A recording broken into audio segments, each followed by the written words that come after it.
রাত তখন প্রায় ২টা। চারপাশটা কুয়াশায় ঢাকা, যেন এক সাদা চাদর পুরো পৃথিবীটাকে গিলে ফেলেছে। আমি একা ড্রাইভ করছিলাম এক নির্জন পাহাড়ি রাস্তা দিয়ে। গন্তব্য ছিল অনেক দূরে, কিন্তু হঠাৎ করেই আমার পুরনো জিপ গাড়িটা অদ্ভুত শব্দ করে মাঝ রাস্তায় থেমে গেল। আমি কয়েকবার চাবি ঘোরালাম, কিন্তু ইঞ্জিন স্টার্ট নিল না। বিরক্তি আর একরাশ ভয় নিয়ে গাড়ি থেকে নামলাম। চারপাশটা হুটঘুটে অন্ধকার, কেবল হেডলাইটের ক্ষীণ আলোয় সামনের কয়েক হাত রাস্তা দেখা যাচ্ছিল। ঠিক তখনই অনুভব করলাম কেউ একজন বনের ভেতর থেকে আমাকে দেখছে। একটা হিম শীতল হাওয়া আমার ঘাড়ের ওপর দিয়ে বয়ে গেল। হঠাৎ ঝোপঝাড়ের আড়াল থেকে একটা অবয়ব বেরিয়ে এলো। একজন বৃদ্ধ মানুষ, গায়ে জরাজীর্ণ কালো চাদর, মুখটা কুচকানো। তিনি খুব নিচু এবং খসখসে স্বরে বললেন, বাবা, এই রাস্তায় রাতে থামতে নেই। সামনে একটা ছোট গ্রাম আছে, আজ রাতটা সেখানেই কাটিয়ে দাও। আমি কিছু জিজ্ঞেস করার আগেই লোকটা অন্ধকারে মিশে গেল। উপায় না দেখে গাড়িটা ঠেলে ঠেলে আমি সেই গ্রামের দিকে এগোলাম। গ্রামটা যেন কয়েকশো বছর পুরনো, ভাঙাচোরা মাটির ঘর আর এক অদ্ভুত নিস্তব্ধতা। কোনো কুকুর ডাকার শব্দ নেই, এমনকি ঝিঝি পোকার ডাকও যেন থেমে গেছে।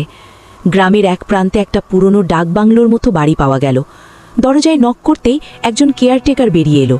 সে আমার দিকে এক পলক তাকিয়ে কোনো কথা না বলে একটা রুম খুলে দিয়ে চলে গেল। ঘরের ভেতরটা স্যাঁতস্যাঁতে গন্ধে ভরা, দেয়ালের প্লাস্টার খসে পড়ছে। আমি খুব ক্লান্ত ছিলাম, তাই কাপড় পাল্টে বিছানায় শুয়ে পড়লাম। কিন্তু ঘুম আসছিল না। মনে হচ্ছিল এই দেয়ালগুলো যেন আমায় কিছু বলতে চাইছে। রাত ৩টের দিকে হঠাৎ আমার তন্দ্রা ভেঙে গেল। মনে হলো রুমের কোণ থেকে কেউ ফিস করে কথা বলছে। আমি ধরফর করে উঠে বসলাম এবং টর্চটা জ্বালালাম। রুমে কেউ নেই, কিন্তু দেওয়ালের দিকে তাকাতেই আমার শরীর ঠান্ডা হয়ে গেল। দেওয়ালে ঝোলানো একটা বিশাল আয়না। সেই আয়নার ভেতরে আমার প্রতিফলন দেখা যাচ্ছিল না। সেখানে দাঁড়িয়েছিল সেই বৃদ্ধ মানুষটা যাকে রাস্তায় দেখেছিলাম।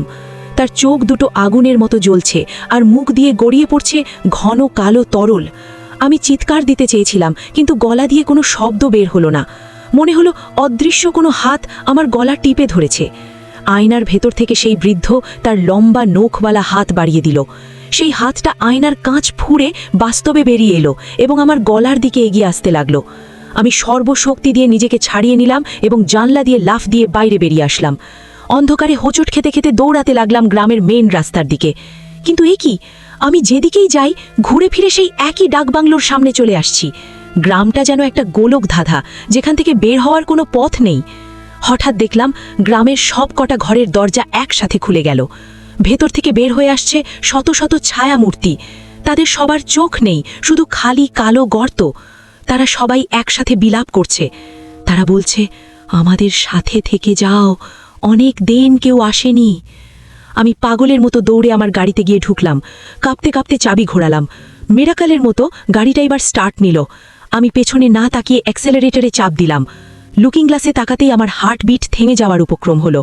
দেখলাম সেই বৃদ্ধ লোকটা আমার গাড়ির পেছনের সিটে বসে আছে। সে আয়না দিয়ে আমার চোখের দিকে তাকিয়ে হাসছে। তার দাঁতগুলো ধারালো আর হলদেটে। সে ফিসফিস করে বলল, তুমি কি ভেবেছ তুমি সত্যি বের হতে পেরেছ? একবার তোমার ঘড়ির দিকে তাকাও তো। আমি ঘড়ির দিকে তাকিয়ে শিউরে উঠলাম। ঘড়ির কাঁটা স্থির হয়ে আছে, রাত 2:15। ঠিক যখন আমার গাড়িটা প্রথম নষ্ট হয়েছিল। হঠাৎ বুঝতে পারলাম আমি আর বেঁচে নেই। আমার গাড়িটা আসলে পাহাড় থেকে খাদে পড়ে গিয়েছিল অনেক আগেই। আমি এখন কেবল এক অনন্ত গোলক ধাঁধায় আটকা পড়া এক অতৃপ্ত আত্মা।